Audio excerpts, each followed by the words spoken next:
Gloria sea a Dios. El día de hoy quiero tocar una vez más un tema que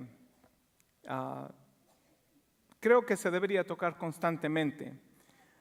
El temor, acerca del temor. El temor, dicen muchos de los que hablan de guerra espiritual, muchos comentaristas, muchos teólogos dicen que el temor es el arma principal de Satanás. Porque cuando el temor llega a tomar parte en nuestro corazón, lo primero que sufre es nuestra fe. Nuestra fe sufre. Dicen algunos que el temor comienza cuando la fe termina, o la fe comienza cuando el temor termina. Y muchos de nosotros venimos de trasfondos de vidas traumadas, por varias razones, sea nuestra crianza o sean algunas tragedias que hayan sucedido en nuestra niñez o juventud. A lo mejor usted no sabe, o a lo mejor no sabe la magnitud en la que el temor le está afectando su vida espiritual y también su vida física. Jesucristo habló acerca de la ansiedad. La ansiedad pues es un producto del temor, donde cuando el temor toca la puerta de nuestro corazón y nosotros le abrimos, entonces empezamos a estar ansiosos y estresados. Y si es que usted ha escuchado un gran número de enfermedades el día de hoy, incluyendo la presión alta, incluyendo aún la diabetes, que son una de las enfermedades peores que hay, y por consecuencia de la presión alta, pues complicaciones cardiovasculares, ataques al corazón, por causa de la presión, del estrés, de la ansiedad.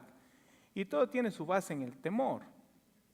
Entonces, esta no es la voluntad de Dios. La voluntad de Dios es que nosotros vivamos una vida firme y segura. Pero ¿cómo vivir una vida firme y segura en medio de un mundo caótico? Si es que usted ve alrededor, este mundo está caótico. Yo no sé si le pasa a usted, pero yo lo veo cada vez peor. Al día de ayer estuvimos con mi esposa por Connecticut y me puse a cargar gasolina en una gasolinera, y a lo que entro a pagar, solamente a lo que entro a pagar por la gasolina, el lenguaje que se oye en el mundo, las actitudes que hay, es increíble, es increíble. Entonces, viviendo en un mundo caótico que causa estrés, y no importa qué cantidad de dinero usted gane, porque el dinero o la escasez del dinero puede ser, la falta de dinero puede ser una de las causas de estrés, pero yo he hallado que aún los más millonarios y famosos también viven estresados, y creo que son los primeros y más afectados por el estrés, y terminando dando fin a sus vidas de una forma trágica. Y todo tiene como base el temor. Escuchamos historias de la Biblia de hombres que pareciera ser, si usted lee la historia de algunos hombres, pareciera ser que fueran personas inmunes al temor. De por sí hay una condición física, hay una condición biológica, es rarísimo, hay personas que no tienen temor.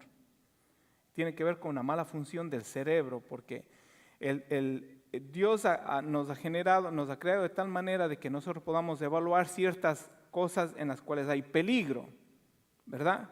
Y que podamos retraer nuestras vidas de peligro, y hay ese temor, nos retiramos de lo que causa peligro.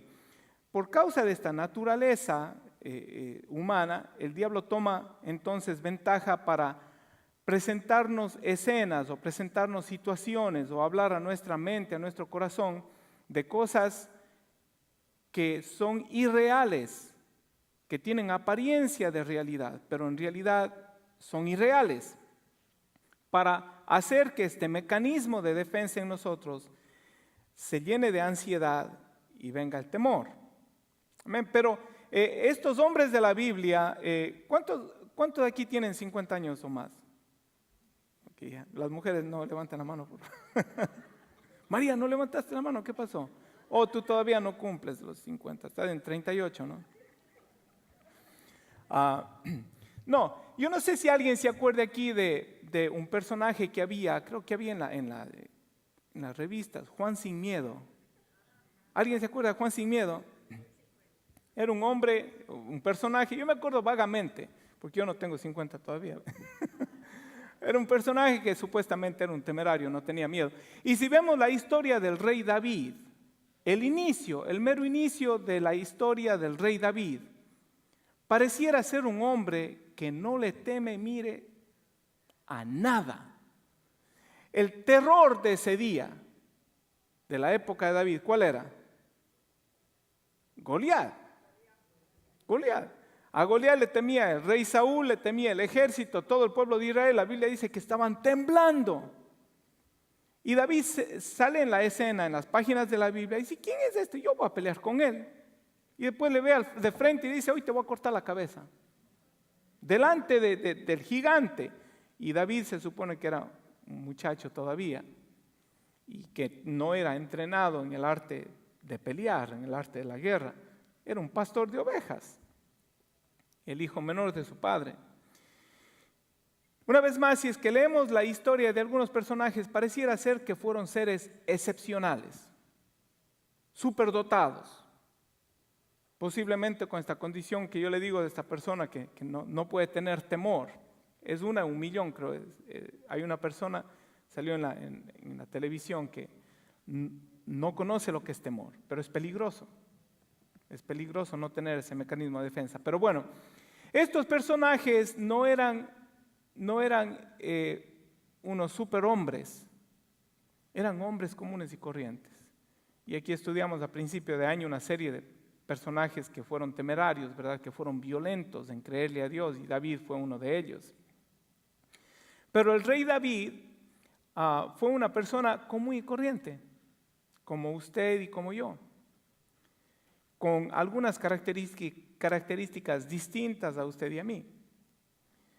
Y él aprendió a poner sus temores de un lado. Él aprendió a poner los temores de un lado. Y hoy eso es lo que queremos ver. Si usted tiene su Biblia, hoy vamos a estar revisando el Salmo 27. Y voy a leer solamente el primer versículo bíblico para iniciar, y luego vamos a estar viendo los demás versículos bíblicos. Reina Valera es la versión que estamos usando el día de hoy.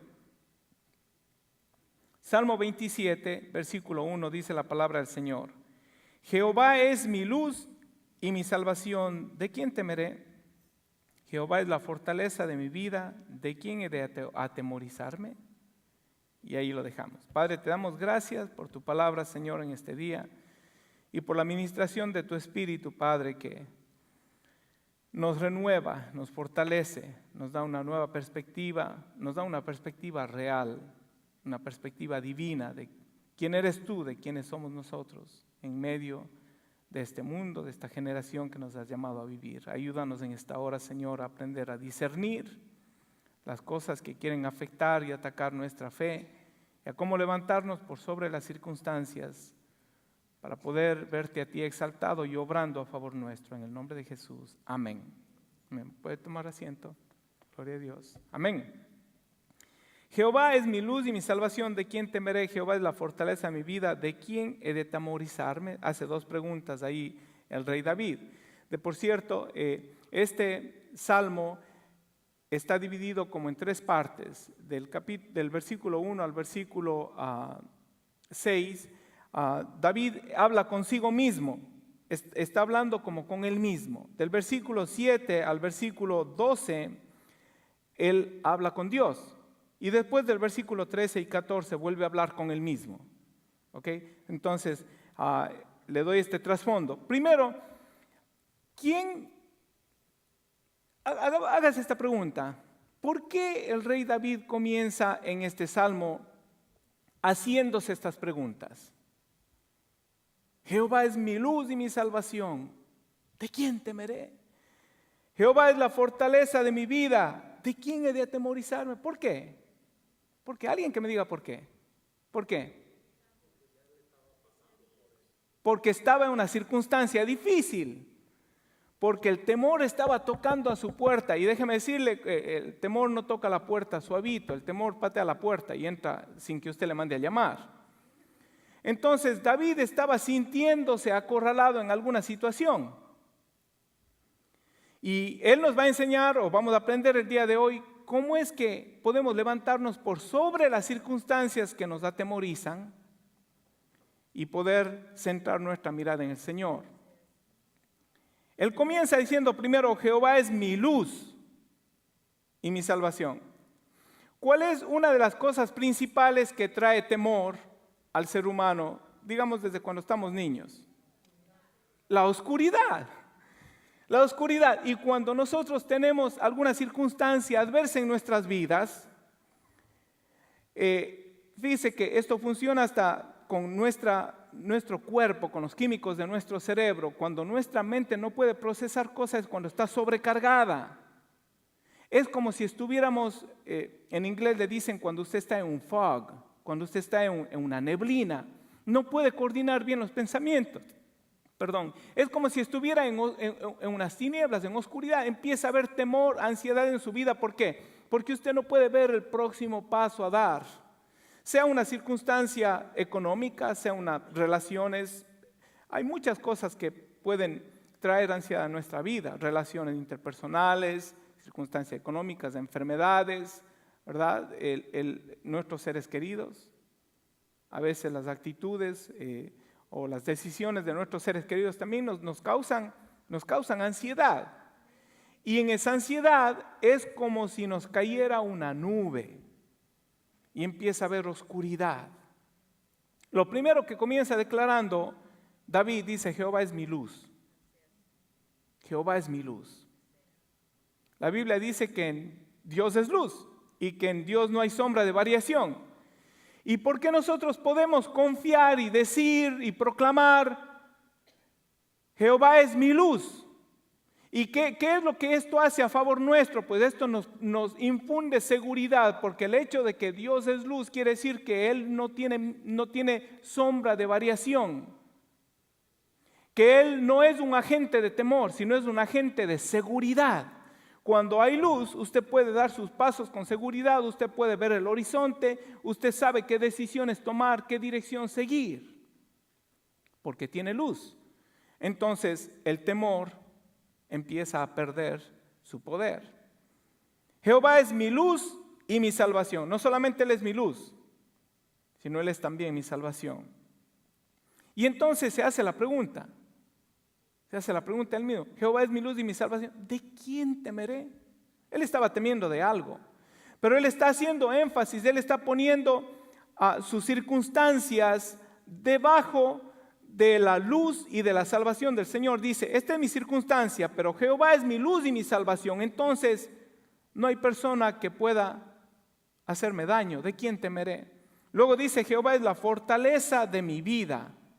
La palabra fortaleza ahí nos habla de un círculo de protección. No habla de fuerza, sino nos habla de un castillo blindado. Nos habla de lo que hoy en día sería un sótano a prueba de bombas atómicas. Y una de las traducciones de la palabra fortaleza es la palabra inexpugnable. ¿Cuántos han oído esa palabra? Bueno, hoy la oye por primera vez. Inexpugnable. Eso es lo que dice el diccionario acerca del original griego, esta palabra, fortaleza. Y la palabra inexpugnable quiere decir que no puede ser conquistado. Entonces dice, Jehová es la fortaleza de mi vida. Yo estoy dentro de una fortaleza, dentro de un castillo. Dios es mi fortaleza y Él no puede ser derribado. Eso es una fortaleza, algo que no puede ser conquistado, no puede ser derribado o no puede ser persuadido. Aquí decimos constantemente, Dios ha declarado y ha decidido bendecir su vida, sea que usted esté aquí la primera vez el día de hoy, o sea que usted sea miembro del Templo Calvario de hace años. Yo puedo asegurarle de que el ojo de Dios está sobre su vida con el deseo intenso de bendecirle. El hecho de que usted esté aquí en la casa del Señor es que el favor de Dios ha reposado sobre usted.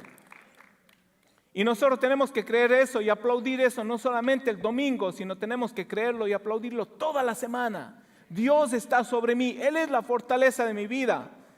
Él no puede ser persuadido, Dios ha decidido bendecir su vida y no hay nadie que pueda hacerle cambiar de idea, porque Dios es fortaleza, Dios es inexpugnable, es inconquistable, no puede ser persuadido.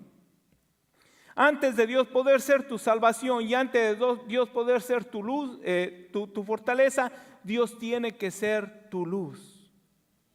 Dios tiene que ser tu luz. Ahora, si a usted le pasa lo mismo que a mí, la mayoría de las veces que me he encontrado en problemas ha sido porque he metido la pata. ¿Verdad que sí? Entonces, si yo ando en la luz y si yo ando de la mano del Señor, yo voy a andar en la luz. El día viernes el Señor nos habló de una manera muy bonita a través de su palabra, ¿verdad? Que Dios quiere que haya alineamiento entre nuestras palabras y nuestras acciones, entre nuestra mente y la mente del Señor. Si yo voy de la mano del Señor, yo voy a caminar siempre en la luz. Entonces, si es que yo, por alguna razón, me descuido y suelto la mano del Señor y tomo una decisión incorrecta, esa decisión que no fue hecha en consulta con Dios, que es la luz, esa decisión va a ser hecha en tinieblas.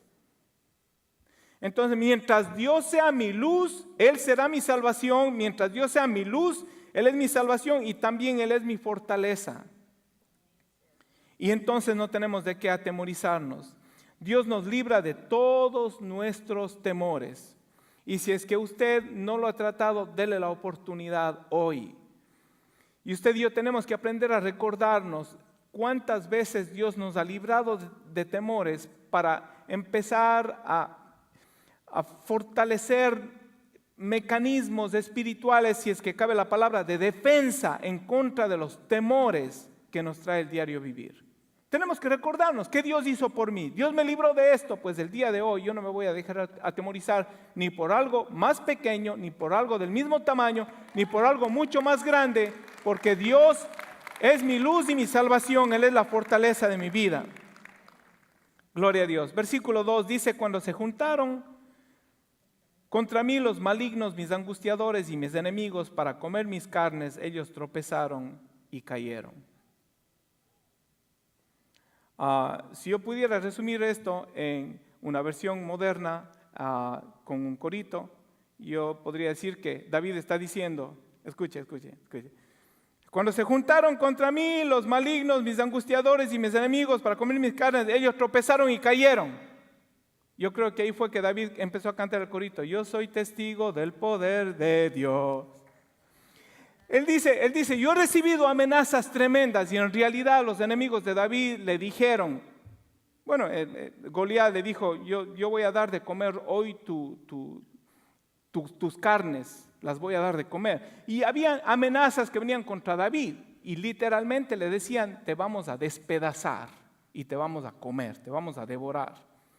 Y David dice, yo soy testigo del poder de Dios. Cuando ellos hicieron esto, ellos tropezaron y cayeron. Él había visto cómo el Señor lo había librado milagrosamente. Sigamos el hilo. Versículo 3 dice, aunque un ejército acampe contra mí, no temerá mi corazón. Aunque contra mí se levante guerra, yo estaré confiado. Primero que nada, David comienza declarando quién es su Dios. David comienza declarando, él comienza derribando los argumentos que pueden traer temor a su vida, los comienza derribando por el piso. Dice, hay alguien más grande que la circunstancia que me está sucediendo en este lugar. Hay algo más grande, hay alguien más grande que la persona que se ha levantado en contra de mí. Jehová es mi luz y mi salvación. Y luego se recuerda a sí mismo, recuerda, él está hablando consigo mismo. Él está hablando solo, dice, cuando se juntaron contra mí los malignos, mis angustiadores para comer, ellos tropezaron y cayeron. Yo he visto el poder de Dios. Y una persona que recuerda quién es su Dios y una persona que recuerda cómo Dios lo ha librado en el pasado puede declarar lo que dice el versículo 3. Aunque un ejército acampe contra mí, no temerá mi corazón. En otras palabras, David está diciendo, Dios es mi luz, mi salvación. Yo he sido testigo del poder de Dios. Yo estoy listo para lo que venga. Los que se han juntado contra mí y me han dicho, me han amenazado que van a venir contra mí con un ejército, aunque contra mí acampe un ejército, yo estaré confiado. Me pregunto yo si es que podemos decir hoy como él. Aunque un ejército acampe contra mí, no temerá mi corazón, que contra mí se levante guerra, yo estaré confiado.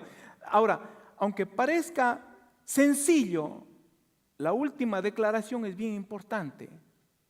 Yo estaré confiado. ¿De qué le habla eso a usted? De una decisión. Yo no tengo que esperar, yo no voy a esperar a ver el ejército. Aunque un ejército acampe contra mí, si vienen 100, yo estaré confiado. Pero si vienen 1000, no sé qué voy a hacer. Pero David está diciendo en este versículo, venga lo que venga contra mí, como Dios es mi luz y mi salvación, y yo he sido testigo del poder de Dios, venga lo que venga contra mí, yo decido hoy lo que voy a experimentar, decido hoy qué tipo de emociones son las que van a gobernarme el día de mañana cuando vengan esas circunstancias adversas contra mí. Podríamos nosotros decir, venga lo que venga el día de mañana, yo estaré confiado. Muchas de las veces, de la manera que nosotros vivimos, es al diario vivir. Venga, voy a ver lo que viene mañana para decidir si es que voy a estar confiado. Voy a ver si es que lo que viene es favorable o no es favorable. Pero déjeme decirle una cosa, las voces del maligno nos hablan en su mayoría de cosas negativas. Y usted y yo tenemos que aprender a reconocer quién es nuestra fortaleza, quién es nuestra luz, quién es nuestra salvación. Tenemos que aprender a recordar que cuando nuestros enemigos, nuestros angustiadores se juntaron, ellos tropezaron y cayeron. Usted está aquí hoy, el día de hoy en pie porque Dios lo ha librado de muchas angustias. Y mientras usted reconozca esto, usted puede decir, yo soy testigo del poder de Dios y yo decido hoy que venga lo que venga en contra de mí, yo estaré confiado, porque sé en quién he puesto mi fe. Gloria sea a Dios. Reconocer lo que Dios ha hecho en el pasado por uno le ayuda a enfrentar el presente y estar listo para lo que pueda venir en el mañana. El versículo 4. Muchos comentaristas afirman que esta es la razón por la que David era un hombre conforme al corazón de Dios, con muchos errores. David no era un hombre perfecto, lejos de ser perfecto. Era un hombre imperfecto, sujeto a pasiones como lo era Elías, un hombre común y corriente. Pero ¿por qué la Biblia lo llama un hombre conforme al corazón de Dios? El versículo 4. Es como si él hubiera dejado en las páginas de la Biblia el secreto de su temeridad, el secreto de su valentía. Dice, una cosa he demandado a Jehová, esta buscaré, que esté yo en la casa de Jehová todos los días de mi vida para contemplar la hermosura de Jehová, para inquirir en su templo. Una cosa he demandado de Jehová y esta buscaré, que esté yo en la casa de Jehová todos los días de mi vida. ¿Usted sabe lo que es pedirle a Dios? Decir, Dios, yo quiero una sola cosa de ti. Yo quiero una sola cosa de ti, que me permitas estar en tu presencia todos los días de mi vida. Y no solamente le pidió, él dice, yo le he pedido esto, pero yo esto voy a hacer, esto buscaré, que esté en la casa de Jehová todos los días de mi vida para contemplar la hermosura de Jehová y para inquirir en su templo. El secreto de la confianza era su pasión por la presencia de Dios. Era su pasión por la presencia de Dios. Cuando las cosas que nos causan temor, cuando las sombras empiezan a rodearnos, si estamos en la presencia de Dios, no hay que temer. Si estamos caminando a la luz de la palabra, no hay que temer. Si hemos dicho en nuestro corazón una cosa, le he pedido al Señor y yo voy a buscar esto, yo voy a buscar de Dios todos los días de mi vida. Porque quiero contemplarle, porque quiero inquirir en su templo. Inquirir, la palabra inquirir quiere decir que quiere llegar al conocimiento de Dios. Esto dice la palabra inquirir, llegar al conocimiento Y en realidad inquirir quiere decir por medio de preguntas. Pero el contexto aquí es que en la casa de Dios hay revelación de Dios. En su casa también hay revelación de Dios. Okay, en su casa también. En su Biblia, en su casa también hay revelación de Dios. Pero Jesús fue el que estableció la iglesia. Hay una dinámica diferente. ¿Cuántos saben eso, verdad? No es lo mismo orar en casa que orar en la iglesia. No es lo mismo leer la Biblia en casa que venir a un estudio bíblico en la iglesia. Entonces, el contexto aquí es, en el templo, en la casa de Jehová, yo voy a contemplar la hermosura. Y la hermosura de Dios, voy a inquirir en su templo. Dice, llegar al conocimiento por medio de preguntas. No es que él llegaba preguntándose, ¿será que Dios existe o será que Dios no existe? ¿Cuáles eran las preguntas que surgían en el corazón de David que traían revelación de Dios? Era meditar en las maravillas de Dios. En la casa de Dios hay revelación de Dios. Y cuando Dios se revela en nuestras vidas, Dios nos maravilla. Y estamos conociendo cada día más y más de Dios. El versículo 5 dice, porque Él me esconderá en su tabernáculo en el día del mal. Me ocultará en lo reservado de su morada. Sobre una roca me pondrá en alto. Aleluya. Él me esconderá en su tabernáculo en el día del mal. Dios sabe guardar a los suyos.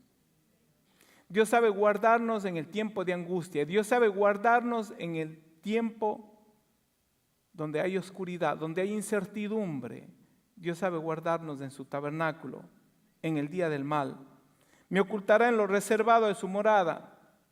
Ahora esto es interesante. Y dice, sobre una roca me pondrá en alto. Las tinieblas, la oscuridad trata de apagarnos, trata de sofocarnos, trata de ponernos en estrecho. La ansiedad, el temor trata de destruirnos. En medio de esa opresión, imagínense esto, en medio de esa opresión, Dios dice, yo te voy a esconder en mi tabernáculo, pero te voy a sacar de esa opresión y te voy a parar sobre una roca alta. Sobre una roca me pondrá en alto. Mira lo que dice el versículo 6. Luego levantará mi cabeza sobre mis enemigos. Aleluya. El contexto de esto es que cuando usted está en presencia de sus enemigos, acuérdese que en la antigüedad lo que gobernaban eran los reyes, ¿verdad? ¿Y qué tenían que hacer los súbditos del rey al entrar en la presencia del rey? ¿Qué tenían que hacer? Inclinarse, ¿verdad? Y si es que usted era traído a la presencia del rey, pero no de su rey, sino del rey de sus enemigos, usted tenía que inclinarse. ¿Verdad que sí? Entonces su cabeza estaba por los tobillos de sus enemigos. Pero el salmista dice, en medio de esa opresión, Dios me esconde en su tabernáculo, y cuando me esconde en su tabernáculo me para sobre una roca alta y luego levanta mi cabeza por sobre mis enemigos. No es que solamente Dios le levanta de ese lugar de opresión, de ese lugar de temor, de humillación, sino que Dios lo levanta y levanta su cabeza por sobre sus enemigos. Ahora sus circunstancias tienen que estar arrodilladas delante de usted. Ahora el temor suyo tiene que doblegarse, como dice la Biblia, trayendo todos nuestros pensamientos cautivos a la obediencia de Cristo.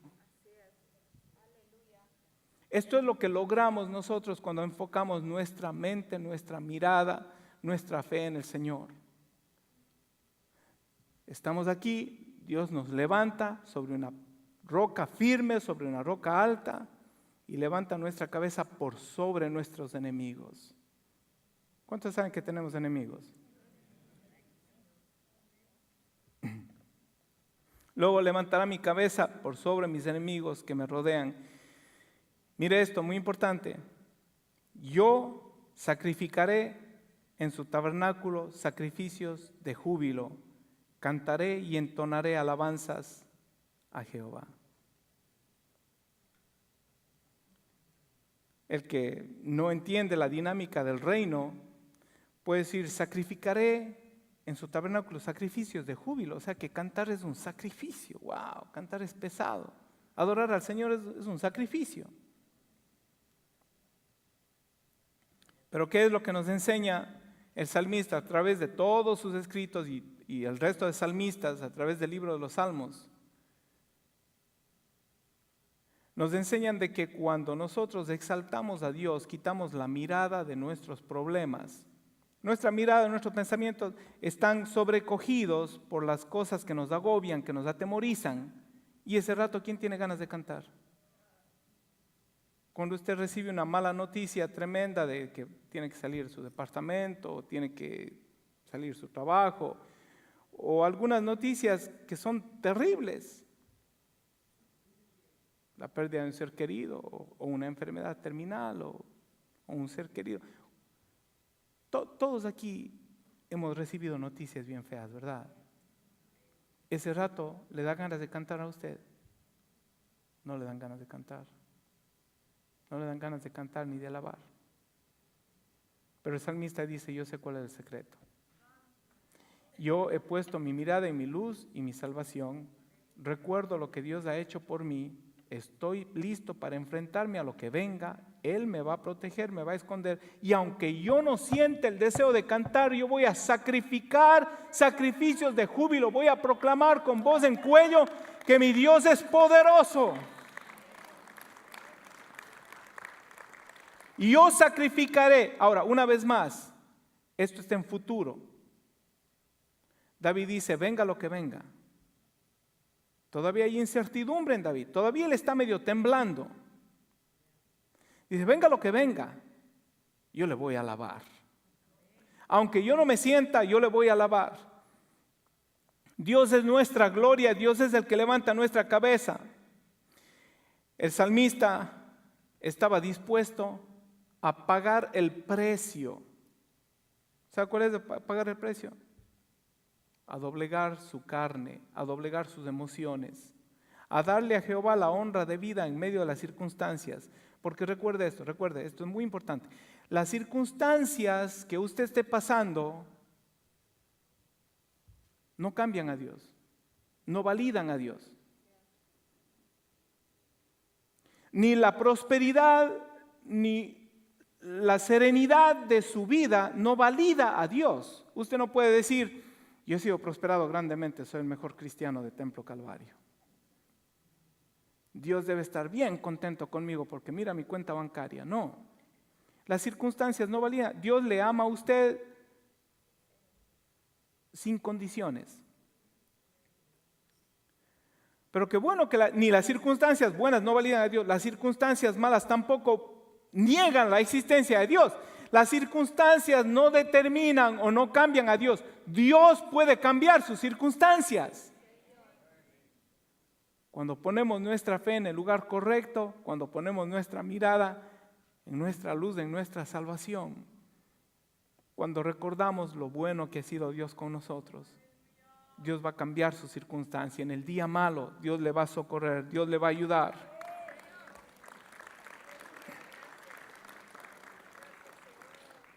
Y parece que el salmista había entendido.